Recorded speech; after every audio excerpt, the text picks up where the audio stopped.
అక్కడ మరి అది మార్చేయాలి కదా. అలా మహానాయకుడు పేర్లు ఎందుకని మార్చడం?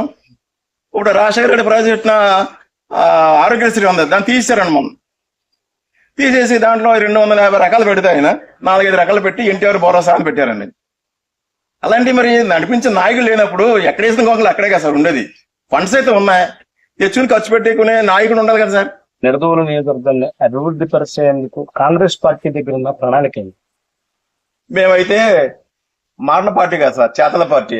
ఎందుకంటే మీరు ఈ కూటమి ప్రభుత్వం వచ్చిన తర్వాత మేమేం చేస్తాం అన్నది కూడా పేపర్లో వస్తుంది, వీడియోకి వస్తుందండి, ప్రజలు కూడా చెప్పుకుంటున్నారండి.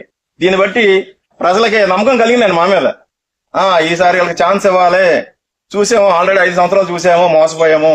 మళ్ళీ కూటమి ప్రభుత్వం వచ్చింది, సంవత్సరం 3 నెలలు, సంవత్సరం 4 నెలలు అయింది. ఉచిత బస్సు అన్నారు, బుస్ అయిపోయింది, ఏం లేదండి. కరెంట్ పెంచమన్నారు, బాధుడండి. ఇసుక అండి, చూడండి ఇసుక అక్కడెక్కడ రాసులు కింద పోసేస్తున్నారండి, ఎక్కడ పడితే అక్కడ రాసులు పోసేస్తున్నారండి. ఏమండి గోదట్లో నుంచి ఎప్పుడు కలిసి తవ్వుకోవచ్చు కదా. ఏంటండి అది అది అభివృద్ధి? అది తమిళనాడు ఏమన్నా తక్కువకి ఇస్తారా? హై రేట్లు అండి, ఎక్కడ పడితే అక్కడ మోసాలండి. దీన్ని బట్టి ప్రజలు కూడా సంవత్సరం 3 నెలలు తెలిసిందండి ఏంటన్నది. అందుకని మాకు బ్రహ్మరథం పడతారని, రేపు వచ్చే పంచాయతీల్లో కూడా మేము గ్యారంటీ విన్ అవుతామని, రాబోయే మున్సిపాలిటీ ఎలక్షన్ ఉందండి, దాంట్లో కూడా 100% మేము కాంగ్రెస్ పార్టీ విజయగీతం ఎగరేస్తామని చెప్పి మేము చెప్తున్నాం సార్. పవన్ కళ్యాణ్ మీరు చూసి ఉంటారు, మీ నియోజకవర్గ ప్రచారానికి వచ్చారు, వివిధ సభల్లో ఆయన మాట్లాడిన పవన్ కళ్యాణ్ ప్రభుత్వానికి ఎంతో కొంత ప్రభుత్వం వచ్చేందుకు దోహదపడ్డారు. ఇప్పుడు పవన్ కళ్యాణ్ సైలెంట్ అయిపోయారు. ఎందుకు? గోదావరి జిల్లా వాసి అసలు ఏమంటారు పవన్ కళ్యాణ్ ఎలా చూస్తారండి? సార్ పవన్ కళ్యాణ్ గారు ఆయన సినిమాలకే కరెక్ట్ అండి, రాజకీయానికి కరెక్ట్ కాదండి. ఎందుకంటే అది కూడా చెప్తా, ఏ అక్క చెల్లెళ్ళకి ఇబ్బంది అయినా నేను ముందుంటాను అన్న ఆయన వాలంటీర్లు తీశారు సార్. 2,70,000 మంది అండి వాలంటీర్స్. అలాగే జీతం అంతా 7,000, 8,000, బిలో 10,000 అండి. కూటమి గవర్నమెంట్ వచ్చాక అమ్మ నేను వచ్చిన తర్వాత నేను వాలంటీర్లకి 12,000, 13,000 చేస్తాను అన్న ఆయన సైలెంట్ అయిపోయి ఉన్న 2,70,000 ఉద్యోగాలు తీసేస్తామండి సార్. ఎవరైనా వెళ్తే ఒక 4-5 చెక్ పోస్టులు ఉంటాయండి లోపలికి వెళ్ళాలంటే. అదేనా ఎవరండి వివిఐపీలకి ఇంటర్వ్యూ అండి లోపలికి. మరి సామాన్య మానవులకి ఆయన చేయాలి కదా. బయటకు వచ్చి ఇప్పుడు కూడా 1.5 సంవత్సరం అయిపోయిందండి, వాళ్ళు ఏదో పాపము ఉద్యోగం ఉందరా బాబు అని చెప్పి ఏ బండి ఏదో ఫైనాన్స్ లో తెచ్చుకుంటామండి, దాని మీద తిరిగేవారు పాపము. ఇప్పుడు బండి లేదు, వాళ్ళు కట్టిన డబ్బులు లేవండి, ఇదిగో తినడానికి తినలేదండి. 2,70,000 ఉద్యోగాలు అంటే మాటలా సార్? పోనీ వాళ్ళు తీసుకుని వాలంటీర్లందరూ వద్దు, వేరే దానికన్నా కన్వర్ట్ చేసుకుని వాళ్ళకి ఉద్యోగాలు ఇప్పించాలి కదా సార్. పవన్ కళ్యాణ్ గారు మరి ఎంత నమ్మకం మీద వీళ్ళు గెలిపించారండి, మరి ఆ నమ్మకాన్ని నేను నిలబెట్టింది సార్. ఆయన పవన్ కళ్యాణ్ మాట నమ్మే ఇక్కడ ప్రజలు పందుల దుర్గేష్ ఓటేస్తారు. ఆయన స్థానిక మంత్రిగా, కేబినెట్ లో మంత్రిగా ఉన్నారు. అయినా ఆయన స్థానికేతరుడు అవడం వల్లే నియోజకవర్గంపై దృష్టి సారించట్లేదు, అరాకొరగా ఆయారాం గాయారాంగా ఉన్నారనేది వాదన నిలబడుతుంది. కాంగ్రెస్ పార్టీ ఏమంటుంది దానికి సంబంధించి? సార్ ఆయన పొరుగురు అయినా ఇక్కడ ప్రజలు ఆదరించి గెలిపించారండి. గెలిపించిన ఆయన ఏం చేయాలి? మళ్ళీ కక్ష రాజకీయాలు ఎందుకు సార్? మళ్ళీని కక్ష రాజకీయాలు అంటే ఎంతవరకు అండి? అది ఎంతో మంది రాజకీయ నాయకులు వస్తున్నారు పోతున్నారు, వాళ్ళందరూ పేరుగా ఉన్న వాళ్ళు ఇప్పుడు ఉన్నారు. ఇప్పుడు ఇందిరాగాంధీ గారు మాట ఇప్పుడు కూడా వస్తుందండి, ఇందిరామ రాజ్యం ఇంటింటి స్వరాజ్యం. అది లేదు, అది కావాలని ఇప్పుడు ప్రజలందరూ కూడా తిరుగుబాటు చేస్తారండి. దుర్గేష్ వ్యవహార శైలి ఎలా ఉందండి సార్? ఆయన మినిస్టర్ గారండి, ఆయన నచ్చిన వాళ్ళని పిలుస్తాడు, మాట్లాడుకుంటారు, వెళ్ళిపోతారు, అంతవరకే. కానీ ఇప్పుడు ఆయన దగ్గరికి కూడా పవర్స్ అయ్యి సార్, పవర్స్ అయ్యి ఇప్పుడు పవన్ కళ్యాణ్ డిప్యూటీ సీఎం గారు ఆయనకే పవర్స్ లేవు. ఆయన పవర్స్ ఉంటే వెంటనే ఆ 2,70,000 ఉద్యోగాలు ఇమీడియట్ గా ఇమ్మనండి. పాత ఉద్యోగాలు కదా, కొత్తగా క్రియేట్ చేసి ఇవ్వట్లేదు కదండి. టోటల్ గా ఇండియా వాడిగా చూసుకుంటే 13 లక్షల ఎంప్లాయీస్ తీసుకోవాలంటే ఇప్పటికి ఏదండి మనం చూసారు కదా. అలాగే సార్, ఒక మంత్రి నియోజకవర్గం అంటే అభివృద్ధిలో దూసుకుపోతూ ఉండాలి. అటువంటిది మీ నియోజకవర్గ పరిస్థితి చాలా ఘోరమైన పరిస్థితి ఉంది. ఎందుకో ఈ పరిస్థితి ఎందుకు వచ్చిందంట? అదే సార్, ఇప్పుడు ఇక్కడ జనసేన నెగ్గింది, టీడీపీ వాళ్ళు చేస్తే జనసేనకి పేరు వస్తుంది, వీళ్ళకి పేరు తీసుకురాలని ఈ తుమ్ముడ రాజకీయాలు ఉన్నాయి కదండి. వీళ్ళకి ఎన్నో రోజులు లేదు సార్, విడాకులు అయిపోతున్నాయి వీళ్ళిద్దరికనే. అంటే రానున్న రోజుల్లో ఎలాగా మొన్న మహానాడు పెట్టినప్పుడే పవన్ కళ్యాణ్ గారు అర్థం చేసుకున్నారండి, ఏంటమ్మా అని. మర్రి చెట్టు కింద ఏ మొక్క పెరగాలంటండి. అలాగా చంద్రబాబు నాయుడు గారి కింద పవన్ కళ్యాణ్ ఎంతకాలం ఉన్నా డిప్యూటీ సీఎం డమ్మి పోస్ట్ ఇస్తారు కానీ సీఎం పోస్ట్ ఎందుకు ఇస్తారండి? ఆయన కూడా ఇళ్లే ఉండాలని కోరుకుంటున్నారు కదా, 15 సంవత్సరాలు ఆయన కలిసి వెళ్తాను అంటాడు ఆయన కూడా. అదే సార్, ఇప్పుడు చంద్రబాబు నాయుడు గారు సెంట్రల్ గా ఉన్నప్పుడు పవన్ కళ్యాణ్ గారు మీటింగ్ పెట్టి చాలా హడావిడి చేసిన అంత పవర్ఫుల్ డైలాగ్స్ ఇప్పుడు లేవండి. వాలంటీర్లు ఫర్ ఎగ్జాంపుల్ వాలంటీర్లే కదా సార్.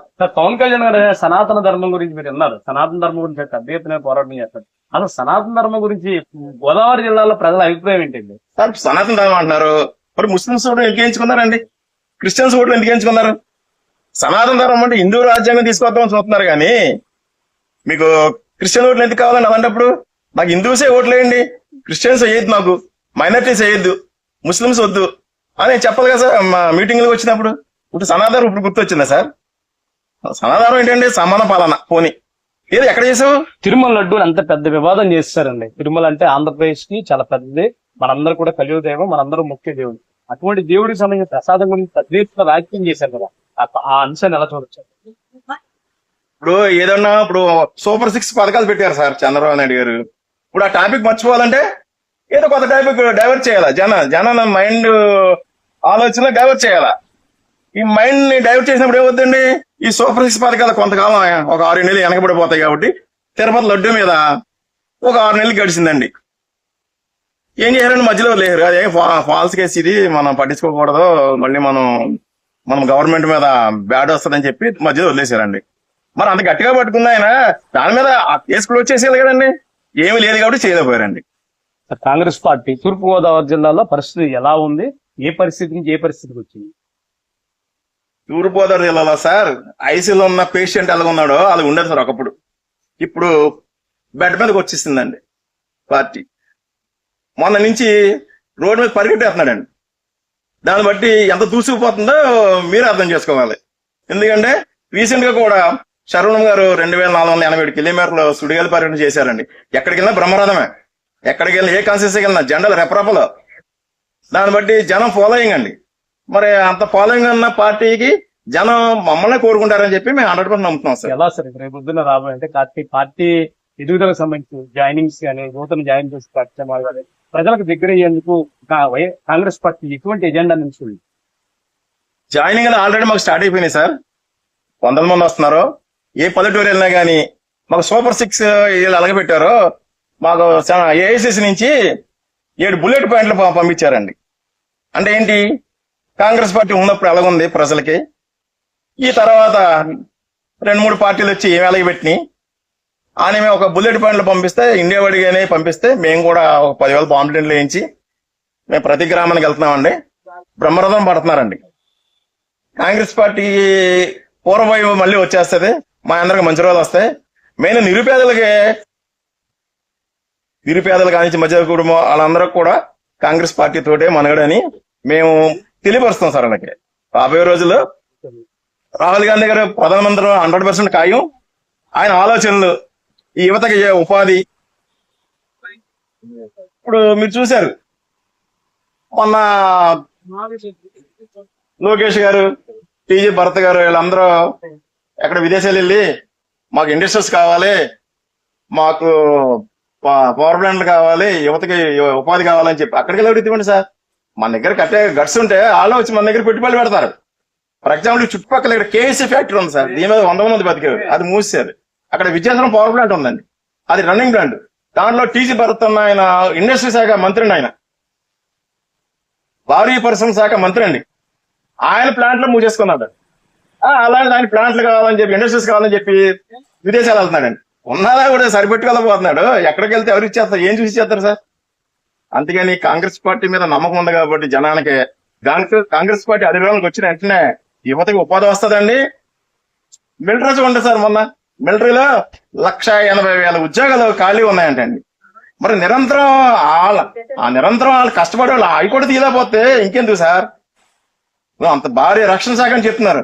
180,000 ఉద్యోగాలు ఇంకా తీయాలంటండి. దాంట్లో మన సింధూరు విజయంలో రైఫిల్ యుద్ధమణాలు చాలా ఉపయోగపడ్డాయండి. అవి ఎక్కడేయండి? ఇందిరాగాంధీ, రాజీవ్ గాంధీ గారి టైంలో కొన్నాయండి. అవి కొన్నాటిని అక్కడ స్కామ్ జరిగింది, అవి జరిగింది, ఈ జరిగింది చెప్పి పూదలు కొట్టారండి. ఇప్పుడు ఏమైందండి? అయ్యే ఆధారమైంది. మనం అలాంటి మంచి కార్యక్రమాలు ఏం చేయాలన్నా కాంగ్రెస్ పద్ధతి అవుతుందండి. ఇందిరమ్మ రాజ్యం, ఇంటింట స్వరాజ్యం అనే నినాదంతో కాంగ్రెస్ పార్టీ ఆంధ్రప్రదేశ్ లో దూసుకుపోతుంది. షర్మిల నాయకత్వంలో ప్రతి గ్రామాల్లో కూడా కాంగ్రెస్ పార్టీ జెండా రెపరెపలాడే సమయం ఆసన్నమవుతుంది. పూర్తిగా కూడా నిడదవోలు నియోజకవర్గంలో పూర్తిగా కూడా కాంగ్రెస్ పార్టీ కంచుకోటగా మారే అవకాశాలు చాలా పుష్కలంగా కనపడుతున్నాయి. గోదావరి జిల్లాల ప్రజల్లో మార్పు కనిపించింది. ఆ మార్పు ఖచ్చితంగా కాంగ్రెస్ పార్టీకి అనుకూలంగా ఉండే అవకాశాలు చాలా పుష్కలంగా కనబడుతున్నాయని భద్రందరూ మనతో చెప్తున్నారు. ఇది ప్రస్తుతం తూర్పు గోదావరి జిల్లాలోని రాజకీయ పరిస్థితి.